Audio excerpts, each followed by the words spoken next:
নমস্কার, অন্নপূর্ণা যোজনা সম্পর্কিত আরেকটি আপডেট নিয়ে হাজির হয়েছি আপনাদের সামনে। 17ই আগস্ট থেকে অন্নপূর্ণা যোজনার তৃতীয় কিস্তির টাকা দেওয়া শুরু হয়েছে। আর 20শে আগস্ট পর্যন্ত এই টাকা দেওয়ার কথা ছিল। তবে বিশেষ পরিস্থিতিতে পরবর্তী যাচাই পর্বের জন্য এই সময়সীমা বৃদ্ধি হয়েছে। এমনকি 22শে আগস্টও অন্নপূর্ণা যোজনার টাকা প্রদান করা হয়েছে এবং যাচাই পর্ব চলতে চলতে আগামী দিনেও এই ধরনের টাকা প্রদান প্রক্রিয়া চলতে পারে, এমনটাও কিন্তু সংকেত পাওয়া গেছে।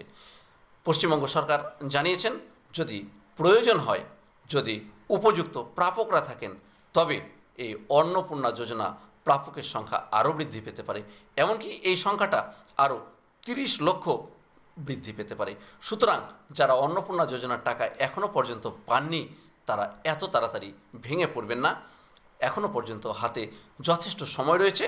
পশ্চিমবঙ্গ সরকার সমস্ত দিক বিচার বিবেচনা করছেন এবং আপনি যদি উপযুক্ত প্রাপক হন, তাহলে আপনার অ্যাকাউন্টে পশ্চিমবঙ্গ সরকার অবশ্যই অন্নপূর্ণা যোজনার 3000 টাকা প্রদান করবেন।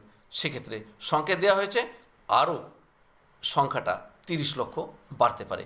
ধন্যবাদ। গুরুত্বপূর্ণ আপডেটের জন্য চ্যানেলটি সাবস্ক্রাইব করে সঙ্গে থাকবেন।